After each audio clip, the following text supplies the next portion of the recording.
Ayer se desarrolló la segunda vuelta electoral en Colombia y, bueno, Gustavo Petro logró más del 50% de los votos. Es el presidente electo de ese país, un país con 50 millones de habitantes, con un altísimo nivel de pobreza, más de 40% de pobreza. Asumirá el cargo el 7 de agosto. Pero para entender un poco más qué es lo que pasó ayer, cómo se desarrolló la jornada electoral, estamos recibiendo con muchísimo gusto al colega periodista Jorge Velázquez. Bienvenido. Gracias por estos minutos. Muy buenos días, Pilar, y un cordial saludo a toda la República del Uruguay.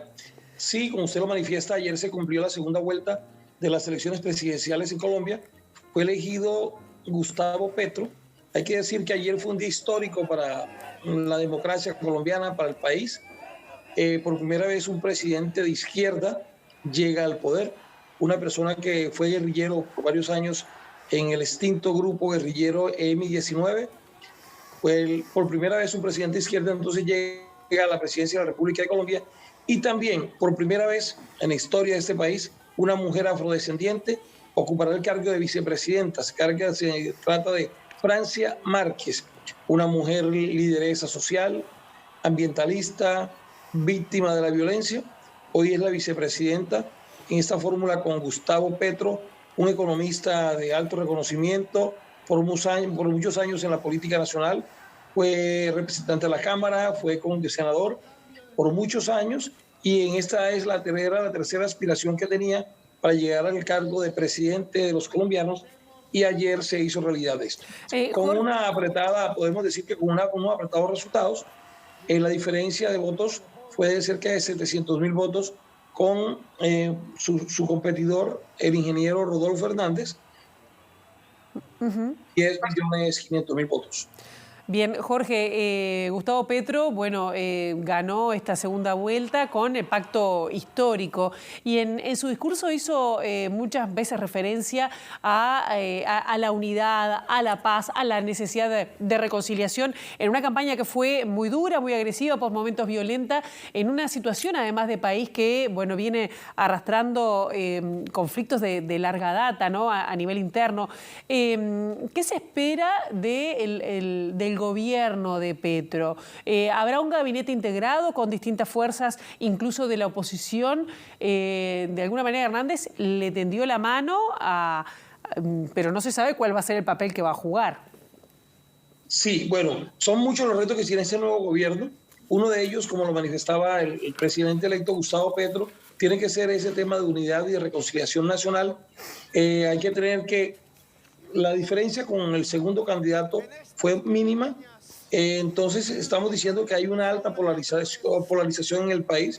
Casi que el 50% de los colombianos se pronunciaron que no estaban de acuerdo con la elección de Gustavo Petro, votaron por el ingeniero Rodolfo Hernández. Entonces el gran reto que tiene Gustavo Petro es unificar el país, generar mucha confianza, porque sus detractores hablan de que está en riesgo las libertades, que está en riesgo la democracia, está en riesgo la propiedad privada. Entonces, uno de los grandes retos de este gobierno es desaparecer ese fantasma, esa prevención o ese nerviosismo que genera en algunos empresarios, especialmente la presidencia de Gustavo Petro. Otro gran reto, como usted lo manifestaba al principio, desigualdad social que se da en el país, el tema de violencia que se da en todo el territorio nacional. Tienen que ser, sin duda alguna, uno de los retos y los compromisos que tiene que afrontar este nuevo gobierno. Tratar de fortalecer un poco la economía nacional, que está bastante debilitada, y buscar ante todo la unidad con los diferentes sectores políticos del país.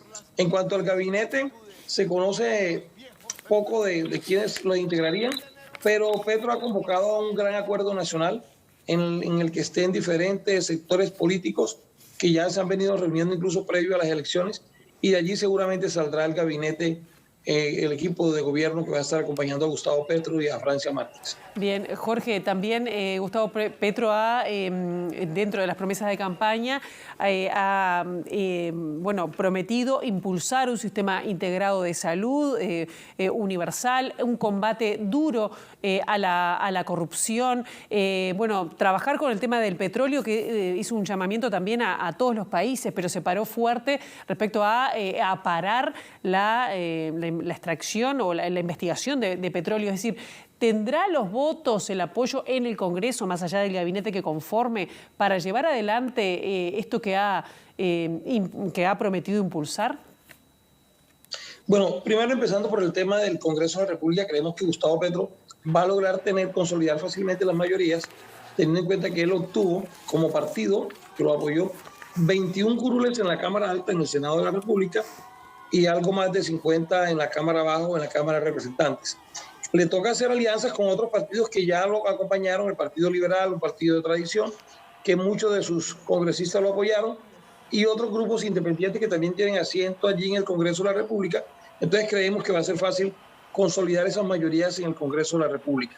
En cuanto al tema petrolero y minero, él se ha mostrado como una persona defensora de la vida, ambientalista, que trabaja mucho por el tema del cambio climático, y él, por ejemplo, está en contra de que se sigan dando la exploración de nuevos yacimientos petroleros. Él dice que habrá 12 años de transición, que se iniciará inicialmente por suspender las nuevas exploraciones o investigaciones para determinar dónde hay crudo, sino seguir trabajando con los pozos petroleros que ya hay en el país, pero no abrir espacio para nuevas exploraciones. Eso ha generado, por supuesto, muchas críticas en sectores mineros y empresariales del país, pero es un reto de él ir posicionando su idea y lo que él piensa frente al tema minero. Está totalmente en contra de la modalidad del fracking, entonces se espera que se sabe que va a ser una lucha muy fuerte. Y en cuanto al tema de salud, en Colombia parte de la salud lo prestan entidades privadas. Hay como una intermediación entre el Estado y las entidades que prestan el servicio de salud. Entonces él ha anunciado que una de sus políticas sería como acabar con esa tercerización, por decirlo de esa manera, con el tema de la salud de los colombianos. Bien, ¿y cómo se avisora, Jorge, la relación con Estados Unidos, sabiendo además que es como una de las patas fuertes que tiene Estados Unidos en el continente, en la región, con un combate a las drogas, como declarado, una alianza que se ha establecido durante varios años con los distintos gobiernos conservadores, pero Petro ha dicho que, bueno, no va a trabajar tanto en erradicar el cultivo de la coca, sino en apostar al desarrollo de las comunidades rurales, agrarias, ¿no? ¿Cómo va a ser, cómo se plantea ese vínculo con Estados Unidos? ¿Va a generar rispideces? Sobre todo además porque también se plantea con esa otra mirada hacia todo el continente y tras lo que va a pasar con Colombia. Hay muchas expectativas también a nivel nacional con lo que tiene que ver con las relaciones internacionales, sobre todo porque al ser un gobierno de izquierda, un nuevo presidente de izquierda, se piensa de pronto que las relaciones no van a ser tan fáciles, especialmente con Estados Unidos, pero yo creo que sabe que no puede romper de tajo estas relaciones y creo que va a trabajar para mantener las relaciones diplomáticas con los Estados Unidos y los demás países, pero además buscando el cambio de algunas políticas de esos acuerdos, especialmente que tienen que ver con la lucha contra las drogas. Y él ha anunciado mucho eso, la intervención integral a toda la zona de rurales, que es donde, por supuesto, se produce la hoja de coca. Y también ha insistido mucho en la necesidad de la legalización, por lo menos, de la marihuana, como para desestimular un poco el crecimiento del narcotráfico, de la producción y tráfico de drogas como un negocio. Entonces, seguramente Petro va a tener que concertar, acercarse también a los Estados Unidos, a la comunidad internacional. Ha manifestado que va a restablecer las relaciones, por lo menos binacionales, con Venezuela, que hace muchos años están rotas. Y creemos que tiene que trabajarle mucho también a ese tema de la comunidad internacional para generar esa confianza. Como lo vengo diciendo desde el principio, hay cierta prevención que podría tomar decisiones muy radicales o porque es de izquierda y se podría convertir en un extremista que pueda pretender quedarse en el gobierno. Él también ha anunciado que va a ser presidente solamente por el periodo constitucional de 4 años. Sin embargo, hay muchas personas que tienen ciertas prevenciones frente a lo que él puede hacer. Pero sin duda alguna, mantener y ojalá mejorar en varios aspectos las relaciones con Estados Unidos es uno de sus compromisos y retos, y creo que ya él ha venido trabajando a eso. creo que había un equipo internacional haciendo como ese lobby, como ambientando la posibilidad de que él llegara a la presidencia de la República. Jorge Velázquez, periodista colombiano, colega, muchísimas gracias por estos minutos. Aquí desde Montevideo te mandamos un fuerte abrazo. Un cordial saludo para todos los uruguayos y para toda su audiencia. Gracias. Bien, muchos desafíos tiene entonces